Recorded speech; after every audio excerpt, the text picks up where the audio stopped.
Jaya Radha Madhava Kunja Bihari.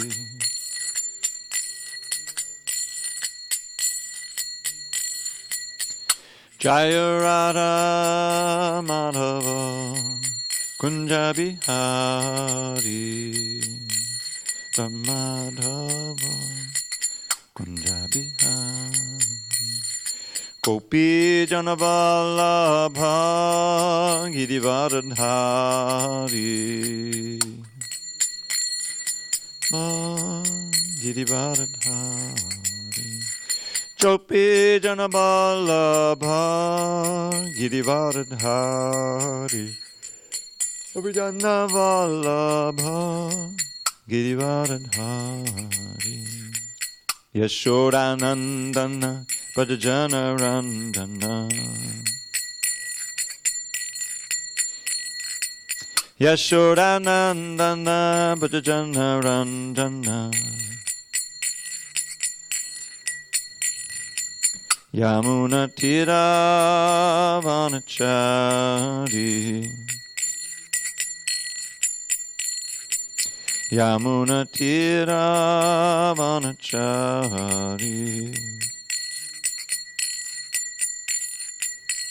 Jaya Radha Madhava Kunja Bihari.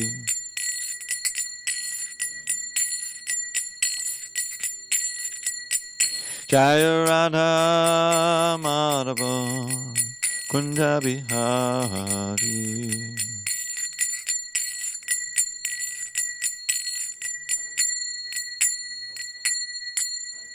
Jai Mr. Paramahansa Parivadikacharya Ashtotar to the Sri Srimad Divine Grace Srila A.C. Bhaktivedanta Swami Prabhupada Ki Jai.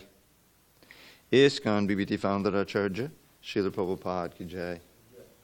Jai Om Vishnupad Paramahansa Parivadikacharya Ashtotar to the Sri Srimad Divine Grace Srila Bhakti Siddhanta Saraswati Thakur Ki Jai. Ananta Koti Vaishnavini Ki Jai. Namacharya Srila Haridas Thakur Ki Jai. Srimad Bhagavad Gita Ki Jai. Samaveda Bhaktivinoda Ki Jai. All glories to the assembled devotees. All glories to the assembled devotees. All glories to the assembled devotees. All glories to Sri Guru and Gauranga. Okay. We're going to be on page 158 today. You want to get a book there, Damodar? Help me chant. Otherwise, there'll be no one to chant. Page 158. Om Namo Bhagavate Vasudevaya. Om Namo Bhagavate Vasudevaya. Om Namo Bhagavate Vasudevaya. On this 20th day of February 2019 in SanDiego, we're reading from Srimad Bhagavad Gita as it is, translation and commentary by His Divine Grace, A.C. Bhaktivedanta Swami Prabhupada. And we are in chapter 3, entitled Karma Yoga, text number 21, page 158. Yad yada chadati shreshtas tattadeve taro janaha Sayat pamanam kurute lokas tarunuvartate yadyada chatati shreshtas tattadeve taro janaha Sayat pamanam kurute lokas tarunuvartate yadyada chatati shreshtas Tattadeve taro janaha Sayat pamanam kurute Lokas tarunuvartate Yadyada charati shreshtas Tattadeve taro janaha Sayat pamanam kurute Lokas tarunuvartate Yat, whatever, acharati, he does, shreshtaha, a respectable leader, Tat, and that alone. Eva, certainly, itadaha, common, janaha, person, saha, he, yat, whichever, pramanam, example, kurute, does perform, lokaha, all the world, tat, that, anubartate, follows in the footsteps. Translation: whatever action a great man performs, common men follow, and whatever standards he sets by exemplary acts, all the world pursues.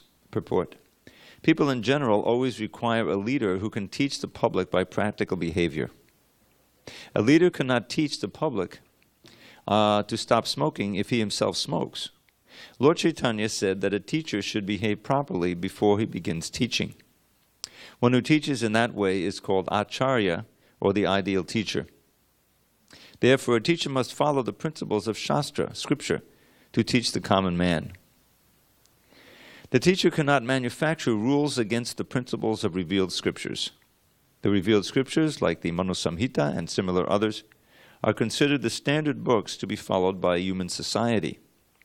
Thus, the leader's teaching should be based on the principles of such standard Shastras. One who desires to improve himself must follow the standard rules as they are practiced by the great teachers. The Srimad Bhagavatam also affirms that one should follow in the footsteps of great devotees, and that is the way of progress on the path of spiritual realization. The king, or the executive head of a state, the father and the school teacher are all considered to be natural leaders of the innocent people in general. All such natural leaders have a great responsibility to their dependents. Therefore, they must be conversant with standard books of moral and spiritual codes. Om Jnana Timurandasya, Om Jnana Timurandasya Jnanandana Shalakaya Chakshu Unmidatam Mena Tasmai Shri Gurave Namaha. I was born in the darkness of ignorance, but my spiritual master, Srila Prabhupada, opened my eyes with the torchlight of knowledge. I offer my humble obeisance unto him and all members of Sri Parampara. So this verse is spoken in the context of Krishna's describing how even if one is self-realized and doesn't require to perform all of these routine activities that are good for ordinary people to perform, still someone who's conscientious will perform them out of good example. And Krishna will give his own, himself as an example of this in the next verse. What duties can Krishna have? Krishna doesn't have any duties to perform. Duties are always given by a higher authority, and there's no higher authority than Krishna. So whatever he does, he already sets the standard. But he's describing here in this verse that in any situation, any social situation, there's always someone who's setting a standard. Now that standard can be a bad one, in which case you have so many examples in the Srimad Bhagavatam. This Vena, who came to power before Maharaj Prithu. If you read later in the 4th canto, we'll hear about Vena. And he was just a bad king. He was even a bad child. He would play with his playmates and he would kill them. He would drown them or something. You know, he had bad blood. So eventually the father just got up and left and took sannyas in the middle of the night. He couldn't stand it anymore. He was the king. So then the Brahmins had to figure, well, what are we going to do? Without a king, then all the dacoits and the thieves, they just come out of the woodwork, and it creates chaos and anarchy in society. So they said, well, okay, we'll have to give Vena the kingdom. He was the son of the king. But he was so bad that he was stopping the Brahminical activities. He was declaring himself to be God. It was like a classic case of a demon in charge. So the Brahmins were able to kill him by mantra, and then by a means of some mystical means, they were able to even from the dead body, they were able to get three individuals. The first one was Nishada, who had all the sinful activities, and they exiled him. And then came Prithu and Archie, the Prithu who is like a Shaktivesha avatar. And he became a great king and led the world for a long time. There's a lot of pastimes. So Krishna is always concerned about society. As he says in the next chapter, whenever there's a discrepancy in Dharma and an upsurge of adharma, I come to protect the devotees and to reestablish Dharma and annihilate the miscreants. So, but that's not the end of it. Eventually he leaves, but he wants to leave the society and the world in good hands. And so he was concerned. Maharaj Yudhishthira was there, and he arranged for King Parikshit to ascend the throne. But inevitably, Kali Yuga comes about anyway. And it's described in the 12th canto that all the leading kings, just like we have now, some of the leaders of society, they're not trained at all in the Vedic culture, and they often horribly exploit the people. And it's really, the Kali Yuga is progressing very quickly, and it's hard to see how it's going to go on for another 427,000 years, but that's what the Shastra says, so it must happen. So here Krishna gives the basic principle. Yad yad atarati shrestha. A shrestha is someone who's respectable in society, a respectable leader, Prabhupada has here. He says something called pramana. Now pramana is something that we're very concerned with. Pramana is an example or a set of rules and regulations that you accept as a model for your life. Because otherwise we're just animals if we're not trained, if there's no proper education. And that's what there is in society. There's no proper education in these principles of self-control and yoga and basic understanding of spirit and matter. So it's a chaotic situation. But pramana is set by the respectable person, good or bad, and the people follow in his footsteps. Therefore, it's very important to have a real acharya. Now, the word acharya comes from the word achar, which means behavior. So the standard qualification for Vaishnava acharya, a genuine acharya, is that he's steeped in the Shastra, knows the Shastra very thoroughly, that he acts according to the rules and the do's and the don'ts, the regulations of the Shastra, the vidhi, and he teaches that to others. Those three elements make up an acharya. And you see how Srila Prabhupada was obviously the founder acharya of ISKCON. By his example. In the old days, there was always, you constantly heard, every day, many times a day, Prabhupada said, Prabhupada said, Prabhupada did, Prabhupada said, Prabhupada did, as the guide. And that's really how the standards have been carried down through the decades of ISKCON. So this principle is very important, and Krishna will, even though he said to Arjuna, well, if someone is self-realized, he doesn't have anything to do to perform, but still, for the benefit of society, he will still, chant his rounds, and do the ordinary needs of like bhakti, and go through the vidhis, so that there's a good example to be followed. That Prabhupada was very concerned that the GBC, and the temple presidents and others who were in the roles of authority set a good example. Attending the programs and preaching and doing what they expected everyone else to do. And you can see now, we've had this now for years, a crisis in the church in America. When you find out that the leaders are corrupted, it plays havoc, in people's faith, and it's disastrous for society. And so we have a great responsibility, even, all of us, to be good examples, and so people can build their faith in Krishna consciousness. So that's what this verse is about, and it's an important verse. As Prabhupada says, all such natural leaders have a great responsibility to their dependents. And Prabhupada, he says, it's not just the president, it's also the teachers and the parents, The parents are the first teachers for any child. So that's why Rishabhdev says, Guru nasatsat, Swadano nasatsat, Pita nasatsat, Janani nasatsat, Patista sasyan, Nadeva tatsyan, Napatista sasyan, Nanmochiye jasamabeta mritya. One should not become an authority, begins with the guru, the most important authority. But then he goes to the father, the mother, the husband, even says the deva, the demigod, if one cannot deliver their dependents from birth and death. In other words, they have to be an example of bhakti yoga and teach it and enforce it, and in this way society goes on. That's the head of society. Now, this idea of pramana, I'm just going to close with this, and then we'll go on to the next verse. In the latter part of the 16th chapter, the 16th chapter is all about the divine and demoniac. So most of it's about the demoniac qualities. But at the very end, he has 4 essential verses describing this word pramana comes up. So first he says, Trivadham nadakasedam dvaram nashanam atmana kama krodas tata lobas tasmarita trayam jajait. Which means there are 3 gates leading to this hell that he just described for those demons who would go down, down, and down.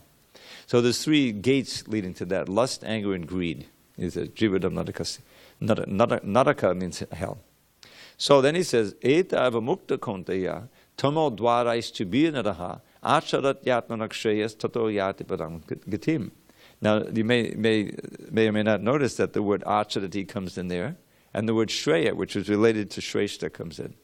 So what he says here, those who have escaped from these gates, these doors leading downward to hell and darkness and suffering, Eta vamukta tamo dvarais to be the 3 gates to darkness. What do? Acharat yatmanakshayas. They act in such a way to uplift the soul. In other words, what they do is all auspicious for them and for others. Acharat yatmanakshayas tato yati param gatim. And in the end, they go to the supreme goal. So then he goes back and he says, Yesh shastra vidam utsraja vartate karmakarataha nasa siddham avapnoti nasukam naparam gatim. That, on the other hand, one who acts simply on whim, on the basis of his own desire, this is the most famous of the 4 verses here. He says, Yak shastra vidim utsraja. Here's the vidi are the instructions of shastra. Utsraja disregards them. Vartate karmakarata, and continues to act according to his whims, his karma. You see? Then what's the fate? In other words, he's not accepting any rule of Shastra. Nasa siddhim avapnodi nasukam naparam gatim. He doesn't attain any perfection, doesn't attain any happiness, and certainly doesn't attain the supreme goal of life. So then the last verse mentions the pramana. Tasmat shastra pramanam te karya karya vavastito gyatva shastra padhanoktam karma karta miharasi. Therefore, one should accept the Shastra as one's pramana for what to do and what not to do. The whole, advancement or progress in devotional life is based on this principle of accepting the Shastra and those who are embodying the Shastra as the leaders. Tasmat Shastra pramanam te. Here's the word pramanam again. Pramana means example or source of evidence. What karya akarya, what to do and what not to do. That's the whole thing, is doing one thing and refraining from doing other things. This is called vidhi. Vidhanoktam. Vidhanoktam means what the Shastra declares to be these vidhis, which in this case means the do's and the don'ts. Karma karta miharyasi, and actually accept the Shastra as a guide for your duty to perform. Even though you don't feel like doing it, you do it anyway because it's a matter of duty. Even though you feel much like doing it, you don't do it because it's the Shastra. That's the last word of that 16th chapter, and it's very important. So Prabhupada came in order to establish this pramana, and in order to teach it by embodying it exemplary as an acharya. That's the whole Krishna consciousness movement. It's all by way of, who would imagine? No, you can't just figure out to chant this mantra. There's no way in the world. It needs to be given to you from a whole chain, ultimately from Krishna, right? It's coming. And so we depend very much on the acharyas to embody the exemplary life and the teachings, and ourselves to be in small ways and hopefully growing ways acharyas for others. Okay, any questions on this? You had some comment? Uh-oh, there you go. Hare Krishna, I have a few inquiries, if that's okay. You have a what? A few queries. Shoot. Thank you, Prabhu. This concept of leadership that Krishna is giving to us, we understand on a political level, is it stated in Srimad Bhagavatam, that the leader of society, the king or president, they take such and such an amount of percentage of the people's karma? Yeah. And so my question is, does that extend to anybody who has some influence or some responsibility to lead others, their dependents, do they take their karma, in regards to whatever activity they I never heard it extended down into that, but it makes sense. But the reason why it's said about the leader, what we call the leader or the king, Prabhupada would call it about kings, because we're the kings now. But because they have absolute rule, they have such a great influence. In other words, because they're so powerful, and they can do either good or evil, really for the people, because they have this absolute power. Therefore, they have the responsibility is on them, and they suffer if they don't exercise it properly. The power of subordinate leaders is not as absolute. You know what I mean? In other words, like parents, they can do so much. They have the responsibility, according to Rashad Beb, yes, to lead their. But this particular verse that I quoted, which is a famous verse, don't become a father or mother, unless you can deliver your dependents, right, from birth and death. Well, every soul is independent. You may be the best father and mother in the world and guide, and we've seen, I've seen families, I want to go to a latria, I see, they've done everything they can possibly do. They're good devotees, and they raise the kid in such a way, they send them, they teach him and guide him, and they're good examples. But the kid, gets into bad association or something, and it's impossible now to control the association. The kid may be very quietly sitting in his room, but he's online, and who knows what side he's on. That's association. So the parents can only do so much. So there's no sin there if they do the very best they can. They're strict devotees. They do as much as they can to teach, but the child becomes independent. So there's no karma there for them, you see. On the other hand, an actual king, someone who has absolute power, can spend so much money and arrange so many things to happen. But in the present age, I really don't know if it pertains as much because of the chaotic nature of society. And that's why the best we can do realistically is to create a society, and ourselves become strong and the society becomes strong because we have some influence in it, the ISKCON society. And as far as possible to help others become Krishna conscious. And the rest is up to Krishna. It's just out of our control, the society. But within the society, certainly, if someone is in a leadership position, then there's tremendous reaction if they misguide or bluff or do something abominable. There's no question about it. So exactly what the percentage is or how it comes about, I don't know, but it's a great response. It's a great opportunity to get the mercy of the Lord, to be to lead others in Krishna consciousness, and Prabhupada certainly wanted that. Was supposed to, but there's also a risk involved if you're not able to take on that role. Just like the guru, to initiate someone really means to take someone's responsibility for their spiritual life, and that means that their activity affects you. So it's an essential role to play, but one has to be strong in order to take on that responsibility. That's the best I can do with it. Just regarding the Varna of Kshatriya, just since we're on the topic of leadership, we understand that Kshatriyas and Brahmins, being of the two higher castes, they can take Brahmin initiation. So I was wondering, is the third initiation sannyas, is that also allotted for the Kshatriyas? Generally, the sannyasis don't take, the Kshatriyas don't take sannyas so much, but the kings will retire, and they'll go alone to the forest and perform austerities. But sannyas is, especially in the Vaishnava Sampradaya, is meant for traveling and preaching. I think that in the present age, it's yes, the Varnas are there, but within the ISKCON society, as you mentioned, the leaders, they all take Brahminical initiation. So it's not like, at one point there was some talk of like, well, the GBC, they're really the Kshatriyas, so you really should have a council of Brahmins who will advise, but there was no question of that. I mean, they do have a Shastra advisory committee. It does, study Shastra for special questions. But the GBC in our society, they're all Brahminical initiated, and many of them are sannyasis themselves.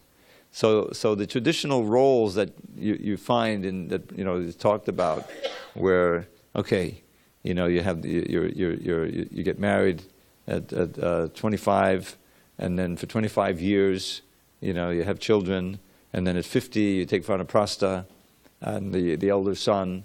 Elder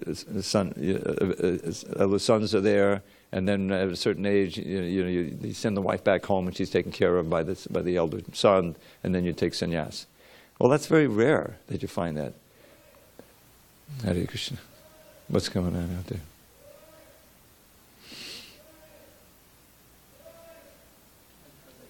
Is it within the building? Who is that?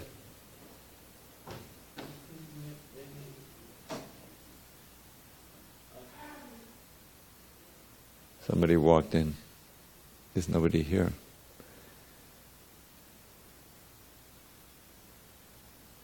Hare Krishna. You can't do anything. Should I get up from the seat? I don't know.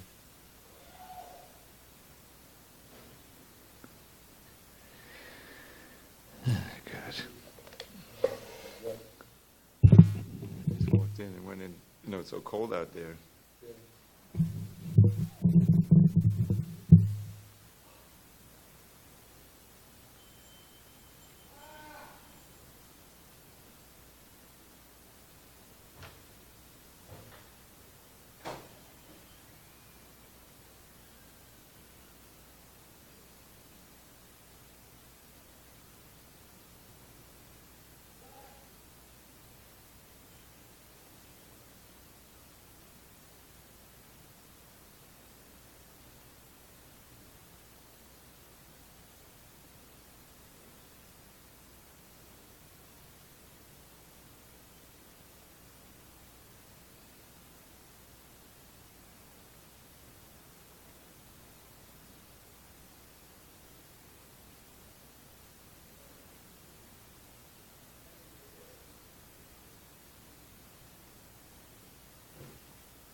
Can you call on your phone? Temple phone. See if you can call. I can't give class with them. So crazy. He called from Australia? So he has no people here. I think we are his people. Well, maybe lounge? Right now. Okay. There's nothing really there. This is a place that you can lie down on it. And is it temporarily? Yeah. And the blanket. But this is not. Sure.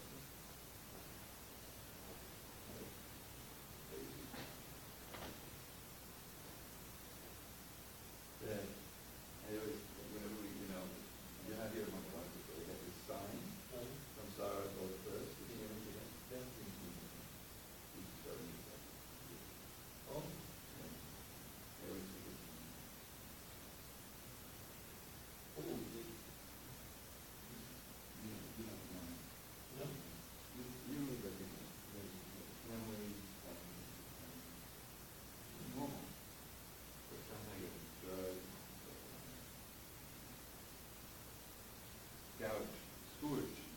Scourge.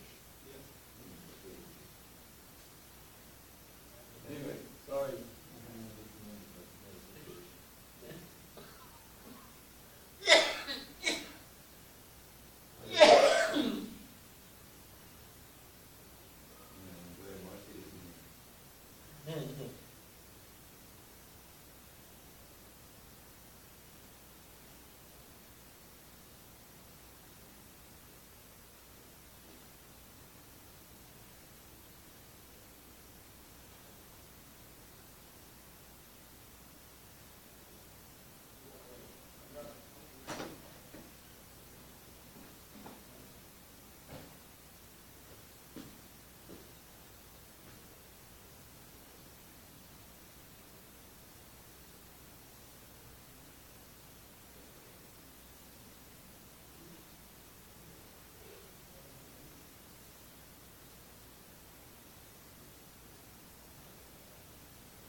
Oh, Krishna.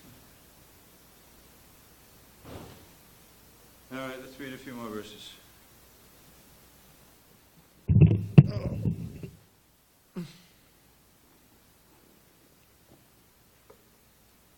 Hare Krishna.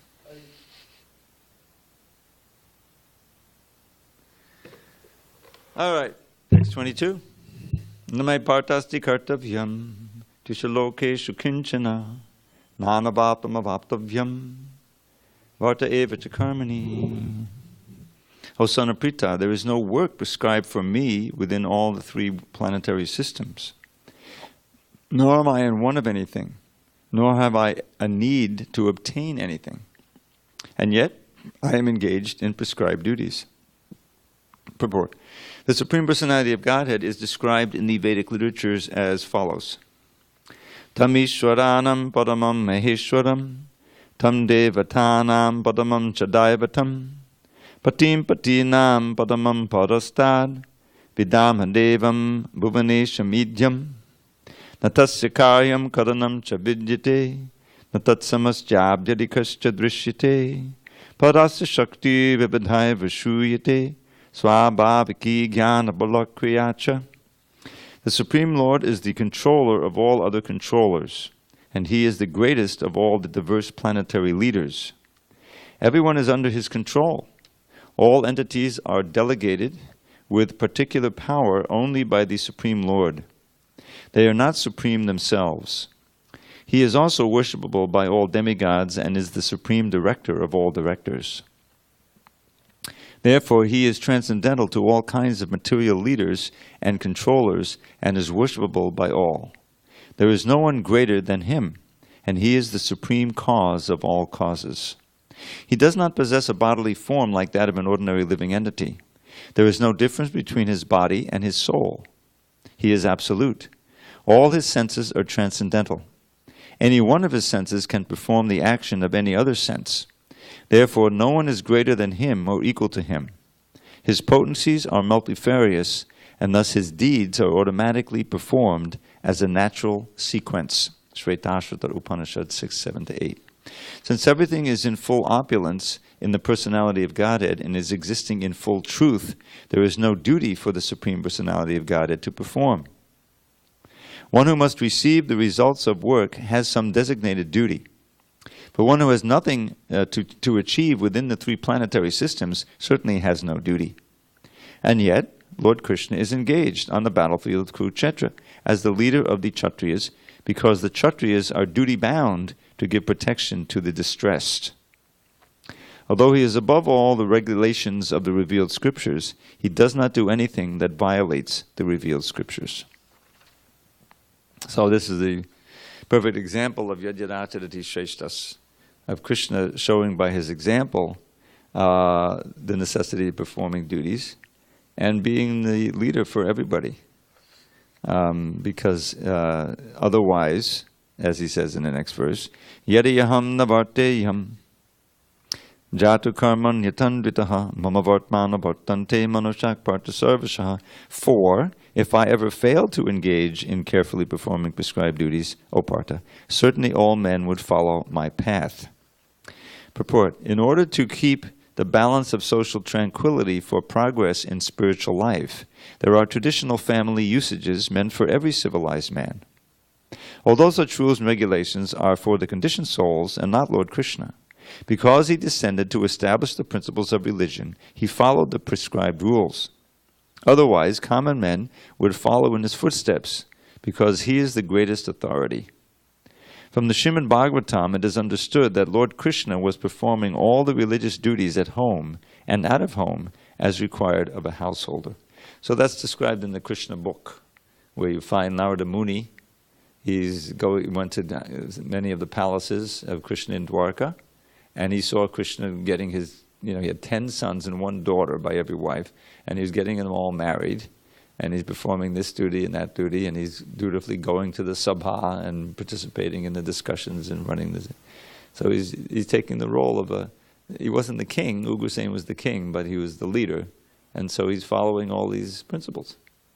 Vrindavan was a little different. He broke the rules there because of the exigencies of this intense relationship that the gopis had with him and so forth. That's a different thing. But when he came to Dwarka, he took up the role of a proper householder, and to show by example. That's the idea. And that's the pastimes that we're seeing here. This is Dwarka Leela, even though he's in Kurukshetra. Yeah. At the end of the previous purport, it says that Srila Prabhupada says that Lord Krishna is the leader of the Kshatriyas. So what does that mean? Can you further elaborate on that? Well, Krishna was born in a Kshatriya family. He was the son of Vasudeva. So, of course, no one knew that for the first 15 years. So he took the role of a cowherd boy, a Vaishya. Ultimately, Krishna is not in any of these castes, but he, when he went back to Mathura, it was revealed he was actually the son of Vasudeva. So he's a Kshatriya. So he is the leader of the Kshatriyas. He's the leader of everyone. But he is taking on that role of a Kshatriya. He had to show by example, and so he took part in the battle in the sense of riding the chariot, and Kshatriyas are duty bound to give protection to the distressed. Well, That's one of Krishna's things. Paratranaya sadhanam. Tranaya means to deliver and to protect. So he protects the sadhus. He protects the devotees. That's one of the things that Krishna always does. And that's one of the, of course, the processes of surrender, is to have full confidence in Krishna's protection as devotees. But yeah, he takes that role as a Kshatriya. Of course, he's beyond any Kshatriya, but in the social sphere in which role in which he took up as a member of the Yadu dynasty, so many times he was fighting with demons and giving advice in the sabha, as I mentioned, So he duty bound, He said, okay, I got to get up and I got to, go to the sabha and participate in the political discussions, and he did that. He did many other things, but he certainly did those things too. So he's above all regulations, but he doesn't do anything to violate them, especially in the latter pastimes. Okay, one last inquiry. Is there any way you'd be able to share some examples of great Maharajas within Srimad Bhagavatam? You mentioned King Maharaj Ugrasena and their mood and their exemplary actions. I don't remember the circumstance, but I remember Maharaj Ugrasena, something had happened within his kingdom, and then he was such a righteous king that he was thinking about giving up the kingdom because it happened within his ruling. Well, I think that he was also involved with that Brahmins whose children kept dying. The Brahmin originally went to the king, and complained. This is going he had child after child, and they all got killed because I think that was the one where Mahavishnu wanted to see Krishna and Arjuna. And they had to go and get the children back. Or Arjun had vowed to protect the child, or he would enter into fire. But the child was spirited away again. He was ready to go into the fire, so Krishna protected them, and then they flew off to get the children back. So yeah, Ugrasena was being blamed there for that, because it was happening in his kingdom. There was a higher power going on. So. And even Ram, famously, he went out to find out, what people were saying about him, went incognito, and then they were talking about him because he took Sita back. It seems like an extreme situation, but, he exiled her. So this is repeated again. You want examples? I gave Prithu, Parikit is there, of course. The first canto is centers on his... going out, protecting the cow and the bull who symbolize Dharma and the earth, and his interaction with Kali, personified. He's ready to kill him, but he banned him and banished him. So, but otherwise, it's very clear that he was maintaining the kingdom as a perfect Vaishnav Kshatriya. Yudhishthir, of course, is there, and Prithu, I mentioned, Rishabdev, who's also Vishnu Tattva, but he was a great king. So there's quite a few examples in the Bhagavatam itself. And, it's always a big responsibility and a big headache, and, Dhruva, he's going to take on that role for 36,000 years. And, how to do that and still be a devotee. You had Maharaj Ambarish, who showed by his example how to be Krishna conscious and at the same time a king. So that's what, and it works if there's a strong Brahminical class. If the Brahmins are strong and they're pure Vaishnavas, and they're austere, and therefore they can't be bought off by the kings. Just like Chanakya Pandit, when his advice was declined, he quit.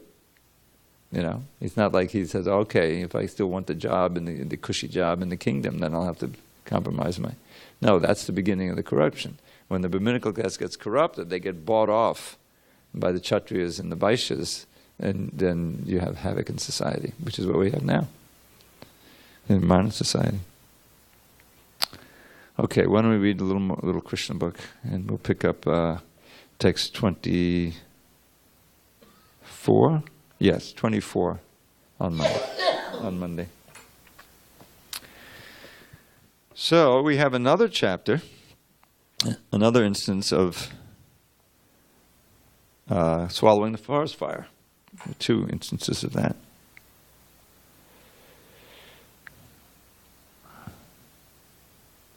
Okay. All right.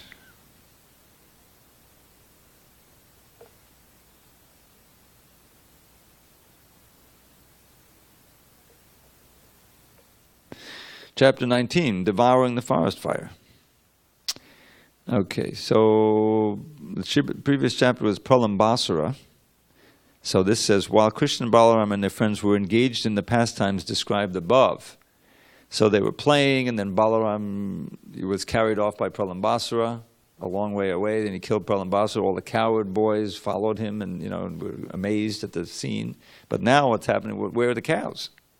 So while they were all engaged in this way, the cows, being unobserved, began to wander off on their own, entering farther and farther into the deepest part of the forest, allured by fresh grasses.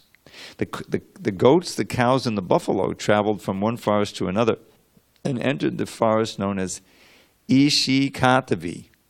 This forest was full of green grass, and therefore they were allured. But when they entered, they saw that there was a forest fire, and they began to cry. This is the cows. On the other side, Balaram and Krishna, along with their friends, could not find their animals, and they became very much aggrieved. They began to trace the cows by following their footprints. This is the second time this happened. You remember the first time they're taking lunch, and the calves wandered off, and then they were taken by Brahma back in chapter 13. So now again the cows are lost.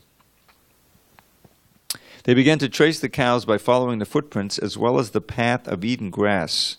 All of the boys were fearing that their very means of livelihood, the cows, were now lost. When searching out the cows in the forest, they themselves became very tired and thirsty. Soon, however, they heard the crying of the cows. Krishna began to call the cows by their respective names with great noise. Upon hearing Krishna calling, the cows immediately replied with joy. But by this time the forest fire had surrounded all of them, and the situation appeared to be very fearful. The flames increased as the wind blew very quickly, and it appeared that everything movable and immovable would be devoured. So we just had the situation up north in those forest fires. It can be devastating. All the cows and boys became very frightened, and they looked toward Balaram and Krishna the way a dying man looks at the picture of the Supreme Lord. They said, my dear Krishna, you and Balaram are very powerful. We're burning from the heat of this blazing fire. Let's take shelter of your lotus feet. We know you can protect us from this great danger. Oh, dear friend Krishna, we're your intimate friends. It's not right that we should suffer in this way. We're all completely dependent on you, and you're the knower of all religious life. We don't know anyone except you. Krishna heard the appealing voices of his friends, and casting a pleasing glance over them, he began to answer. By speaking through his eyes, he impressed upon his friends that there was no cause for fear, and he assured them, don't worry. Then Krishna, the supreme mystic, the powerful personality of Godhead, immediately swallowed up all the flames of the fire, the second time. The cows and boys were thus saved from imminent danger. Out of fear, the boys were almost unconscious, but when they regained their consciousness and opened their eyes, they saw that they were again in the Bandira forest with Krishna, Balaram, and the cows. They were astonished to see that they were completely free from the attack of the blazing fire and that the cows were saved. They secretly thought that Krishna must be not an ordinary boy, but some demigod. In the evening, Krishna and Balaram, along with the boys and cows, returned to Vrindavan, playing their flutes. As they approached the village, all the gopis became very joyous. Throughout the day, the gopis used to think of Krishna while he was in the forest, and in his absence, they were considering one moment to be like 12 years. Thus end the Bhagavad purport of 19th chapter of Krishna, Devouring the Forest Fire. So we'll begin chapter 20 on Wednesday. But let me see if I can find in my notes. There's a list of what all these demons represent. The forest fire is considered to be a demon. And this also. So I think I can find that if I press the right buttons, which is what life is all about these days. Demons represent. Okay, let's read it. So, Bhaktivinoda Thakur, in his Chaitanya Shikshamrita, describes the demons Krishna killed in his Vrindavan pastimes and the anartas, unwanted things, that they represent. 1. Putana. represents the pseudo-guru, false guru. Shakatasura, the cart demon, represents carrying the burden of a cartload of old and new bad habits, lethargy, and vanity. Trinavarta, the whirlwind or tornado demon, he represents false pride that comes from material scholarship, which leads to bogus philosophies. The deliverance of Nalakuvara and Manigriva, breaking the twin Arjun trees, arrogant pride that comes from puffed up prestige, which is rooted in madness for wealth. You remember they were the playboy sons of Kuvera, right? The calf demon, Vatsasura, a childish type of mentality which gives rise to a type of greediness, which results in a wicked type of mischievousness. Bakasura, the stork demon, cunning duplicity, deceptiveness, and a false type of behavior. Agasura, the snake demon, cruelty and violence. The Brahma Vimohana pastime, mundane activities and speculative scholasticism. Dhenukasura, the donkey demon, gross materialistic intelligence, ignorance of spiritual knowledge. Kaliya, brutality and treachery. Extinguishing the forest fire, the first time. Intercommunal discord among Vaishnavas. Pralambasura, lusty inclinations, desire for personal gain and honor. The second forest fire, which we just read, disturbance of religious principles and interference with religious people by the atheists. Okay, so it's 8:10, so we have to prepare. So I'll read those next time if you remind me. There's another 8 or 10 of them. This is from a book by Bhaktivinoda Thakur. I don't know if I read that.